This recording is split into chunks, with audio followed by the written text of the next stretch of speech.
sobre esta reforma electoral. Es una reforma que evidentemente sí busca adelgazar al Instituto Nacional Electoral, pero también trastoca pues derechos de los ciudadanos. Le quiero poner solamente dos ejemplos. El artículo 11 de la Ley General de Instituciones y Procedimientos Electorales establece que se reservan 25 lugares para lo que se había dado en llamar acciones afirmativas, que son derechos que se le dan a los grupos minoritarios, los indígenas, los afromexicanos, las personas con discapacidad, y entre estos se incluye ahora a los jóvenes, o sea, se les cierran los espacios a los jóvenes y se reduce para los partidos políticos, ya no tienen la obligación de darle estos lugares a estas comunidades minoritarias. Anteriormente eran 50. Se redujo a la mitad con esta reforma electoral. Esa es pérdida de derechos de los ciudadanos. Y usted hablaba de que hay fideicomisos oscuros en el Instituto Nacional Electoral. También los hay en los partidos políticos.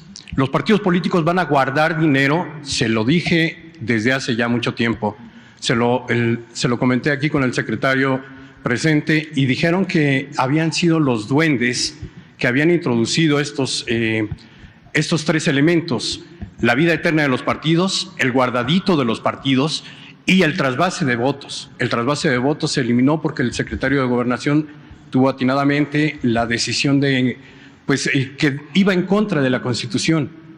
La vida eterna de los partidos, usted lo reconoció también, era algo ilegal y se quitó, pero otro duende la metió en la madrugada y el Senado decidió no votarla. Esa es la única cláusula que no se votó, pero no se eliminó. Sigue vigente, sigue latente, está allí, pero en esta reforma no viene. Eso es cierto. Otro de los elementos entonces, ¿cuál es lo que es cierto? Pues, ¿qué trae la reforma?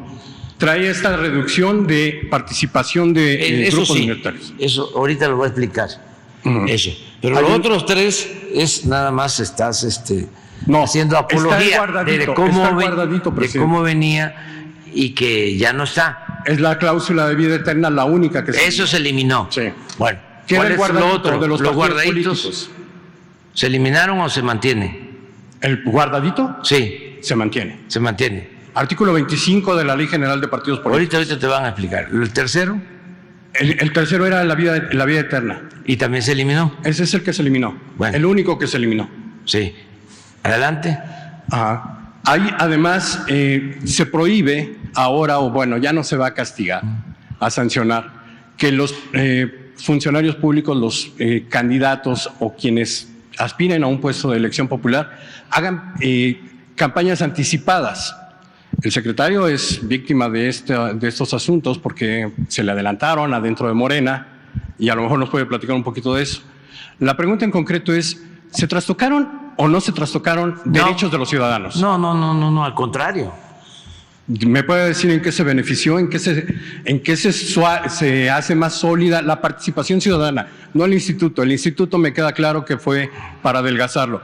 La participación y los derechos de los ciudadanos, ¿en qué se fortalece? Con la reforma, la reforma electoral, aún con sus limitaciones, porque no se pudo llevar a cabo una reforma constitucional, porque la bloquearon los de la mafia del poder. Aún con esta reforma se da más garantías a los ciudadanos de que su voto va a ser respetado. Al no estar Jacobo, ya es una garantía para el ciudadano. Porque Jacobo, como Lorenzo, como todos ellos, no tienen vocación democrática. Son hombres al servicio del poder económico y del poder político, no de los ciudadanos. Entonces me preguntas si se va a beneficiar el ciudadano. Claro, Presidente, el instituto nació en 1990 como respuesta a un fraude que, bueno, todo el mundo, para los que no son más jóvenes, como dice usted, y que no recuerdan el fraude que le cometieron al ingeniero Cuauhtémoc Cárdenas cuando se cayó el sistema. No voy a decir quién estaba al frente, pero todos lo recuerdan. Esta caída del sistema que agravió a muchísimos mexicanos en 1988. En 1990 nace el IFE, el INE, el instituto, pero todavía bajo el poder del gobierno. 6 años después, 1996, es cuando se logra que los ciudadanos recuperen o separen del gobierno esta participación. O sea, nosotros nos hicieron fraude y ya no dependía, supuestamente, ¿sí?, el instituto, en ese entonces el IFE, del gobierno. Pero a lo largo de la historia, presidente, y yo le quiero preguntar, a lo largo de la historia se han obtenido, sí, se han obtenido logros para la ciudadanía. No. Se han obtenido logros porque el pueblo ha despertado, ha tomado conciencia, y no te olvides, el motor del cambio es el pueblo. Es precisamente eso. Porque eso, esta no reforma... estos burócratas, ¿sí?, que han estado al servicio de la oligarquía, no de la democracia. ¿Sí? A pesar de ese aparato, se ha avanzado. Cuando les digo a los del gobierno de Estados Unidos que hay más democracia en México que en Estados Unidos, es por eso, es por el pueblo, no es porque tengamos el INE que tenemos o el Tribunal Electoral que tenemos, no, es a pesar de eso, México tiene democracia, pero es por nuestro pueblo. Presidente, la pregunta es, ¿hay más intervención del gobierno en esta reforma? No hay nada, no hemos intervenido. ¿No es la Secretaría de Relaciones Exteriores quien va a avalar la lista nominal de los... Puede ser, pero no, ahora los voy a explicar. Y la otra... No existe voluntad de parte del gobierno. Nosotros somos demócratas porque nosotros padecimos de los fraudes electorales. Fuimos víctimas de los fraudes electorales, como millones de mexicanos. Y sería una incongruencia de que, llegando al gobierno, actuáramos como lo hizo Fox, que se convirtió en un traidor a la democracia. Esto no es el fondo. Aquí lo que está de por medio es la lucha legítima de dos proyectos distintos, contrapuestos de nación. Es el proyecto de los conservadores que defienden intereses creados, que eran los que mandaban, se sentían dueños de México, porque sacaban mucho provecho, vendían bienes nacionales, los remataban, robaban a sus anchas, formaban parte del bandidaje oficial y están ahora como opositores a lo que nosotros representamos. Entonces, esta reforma no significa afectar en nada a los ciudadanos, a la democracia, nada. Pero, sin embargo, sí, lo han usado de bandera y con el apoyo de los medios de información, porque ese es el otro problema que tiene el país. La mayoría de los medios está al servicio de las mafias del poder. La mayoría de los medios o está vendido, o está alquilado, o son propiedad de los oligarcas. La mayoría, que es una vergüenza. Nunca se habían expuesto tanto, nunca habían mostrado tanto el cobre como ahora. Bueno, el antecedente ya lo hemos dicho, fue lo que le hicieron al presidente Madero, los medios de información, ¿sí?, con honrosas excepciones, pero así están todos, los periódicos, la radio, las televisoras, todos. Afortunadamente, como existe este diálogo circular, esta rueda de prensa, y además porque la gente pues está muy atenta, muy informada, y la verdad se abre paso y llega hasta el último rincón del país. Por eso podemos resistir, porque es increíble. ¿Qué está saliendo ahora? El Instituto de Ciencias Jurídicas de la UNAM, la Asociación de Jueces, toda la intelectualidad orgánica, la mayoría de los medios de información,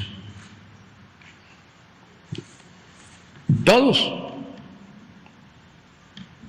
No hay en la llamada clase política o sociedad política quien pueda actuar con objetividad, con profesionalismo, de manera plural, equilibrada. No, es todos en contra. Presidente, lo que le estoy señalando no es que esté en contra de su reforma, lo que estoy señalando es que claro hay, que sí, estás en contra. Hay pérdida de... Por eso estás en contra, porque estás sosteniendo de que se pierde, ¿sí?, derechos, se pierden derechos de los ciudadanos, y no es así. Y además hay una intromisión. Pero se gana muchísimo. Hay un posicionamiento más del gobierno que se había retirado ya de las actividades electorales, ya no tenían dependencia con el gobierno. Hoy, por ejemplo, los módulos de atención ciudadana van a estar dentro de oficinas gubernamentales. No, va a estar. Es una propuesta que se plantea. Está en la ley, ¿eh? No es una propuesta. Sí. No. Si fuera una propuesta no estaría en la ley. Sí, está en la ley, es una propuesta. Sí, es una propuesta. Hoy lo estaban comentando de que las casillas electorales, bueno, que siempre se ponen en las escuelas y todo, pero sí, si eso se considera, ¿sí?, que no debe de hacerse, se modifica. Presidente, se lo pregunto, ¿se consideraría esto? ¿Se debe hacer así? Sí, en las escuelas. Fuera de edificios gubernamentales. Sí, también. Eso no es ningún problema. O sea, todo esto es un pretexto, ¿sí?, para atacarnos. No. Sí, la mayor parte de las cosas. En el tiempo que yo llevo aquí, no hemos participado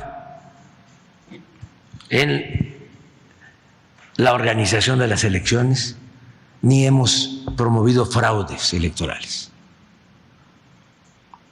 A ver, ¿No hubo fraudes en el sexenio pasado? ¿No intervino el gobierno en el sexenio pasado, limitando y pisoteando las libertades de los ciudadanos? Usted nos dijo que no, que el presidente Enrique Peña Nieto había sido respetuoso y en la elección presidencial. Por eso fue Pero antes no, aquí mismo lo dije, en la elección del Estado de México, participó Narro y todos los secretarios como delegados del PRI. En la elección del 17. ¿A qué me refiero cuando le reconozco al presidente Peña de que no se metió en la elección presidencial? Es que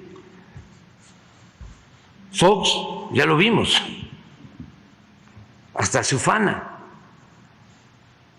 de haber participado en el fraude. Fox desplegó todo el gobierno y su consigna era que por ningún motivo, bueno, él mismo lo expresa, que yo era un peligro para México, que por ningún motivo iba yo a ser presidente. Pero no solo fue eso, operaron. También mandó a los secretarios. Acuérdense de que el secretario de Comunicaciones y Transporte en ese entonces, de Fox, uno que decía Pedro Cerizola, después del fraude, habla por teléfono y está grabado, a ver si no lo consiguen por ahí, con el gobernador de Tamaulipas, y le agradece y le dice: oye, hasta te excediste, y ja, ja, ja, ja. Y la maestra del Bester Gordillo, hablándole también, diciendo: ya son las 12 del día, cuando estaba la elección. Hay que actuar. Ni modo que a las 12 del día fueran a buscar a los votantes. No, era para que a partir de entonces empezaran a rellenar las urnas y a falsificar las actas. Entonces, el presidente Peña, aunque lo van a ver Claudio y todos estos, para decirle: hay que unirnos, que se baje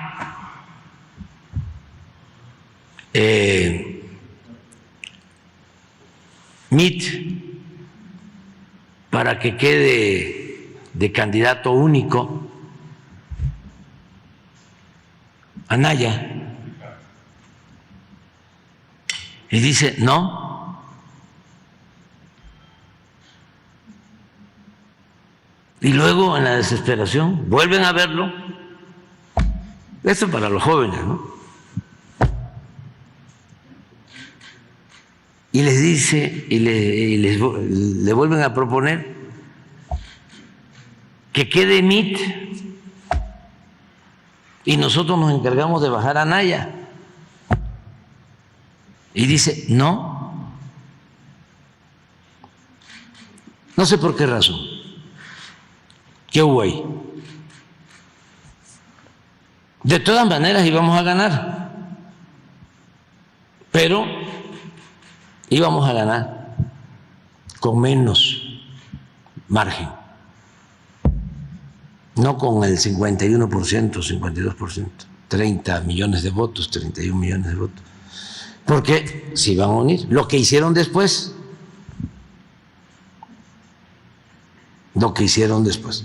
Yo sostengo que el presidente Peña se sintió traicionado por este grupo, porque creo que les dio todo y luego se le voltearon y lo convirtieron al presidente Peña durante un tiempo en el payaso de las cachetadas.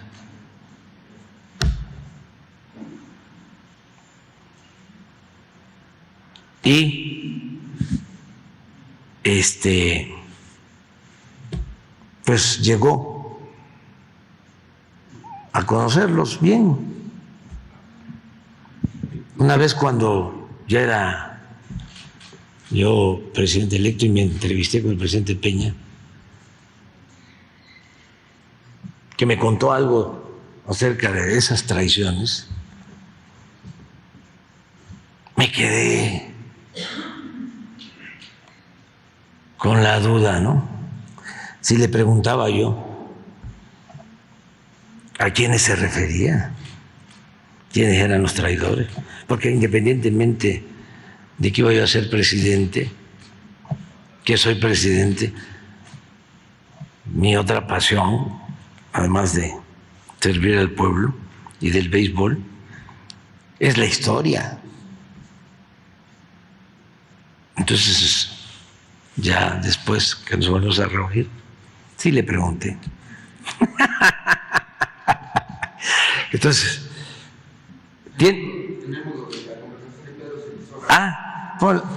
es que es muy interesante. A diferencia de ahora, ¿ustedes creen que no podríamos llegar a un acuerdo con los del Consejo del INE, o con los del Tribunal Electoral, o con los del Poder Judicial? Claro, pero no queremos transar, queremos transformar. Si no, esto no cambia. Pero miren cómo era la democracia. Secretario, buenas tardes, ¿cómo estás, Pedro? Pues muy agradecido, creo que te sobregiraste. No, hombre. Espérate. Este es el día de la elección. No, al día siguiente de la elección. Pero miren eso, lo que le dice el secretario de Comunicaciones al gobernador de Tamaulipas, que por cierto está preso, estuvo, todavía está detenido, porque es lo mismo, son unos ingratos, traidores, o sea, entre ellos mismos se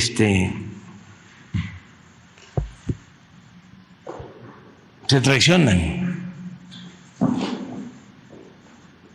Este gobernador les ayudó en el fraude en el 2006.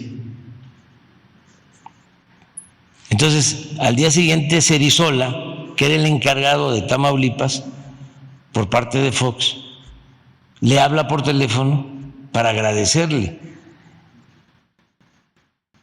Y miren el texto, le dice: gobernador, secretario, sí, secretario, buenas tardes. ¿Cómo estás, Pedro?, le dice el gobernador.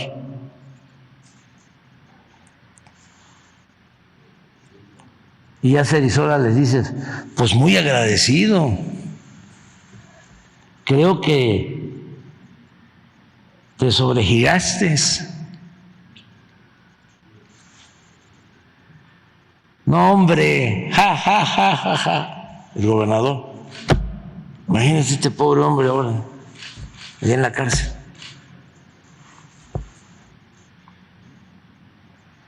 Con mucho gusto y mucho aprecio, Cerizola. El gobernador: no, me da mucho gusto, lo hago con mucho afecto y además nos has ayudado bastante. Porque al ir un secretario a una elección, pues llevaban, ¿no?,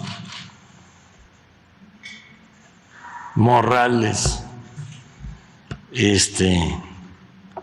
maletas, baúles, costales llenos de dinero.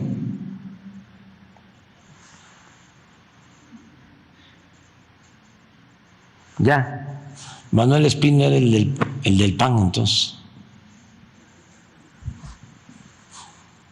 Pero esa era la democracia que había. Entonces, a ver lo del Instituto de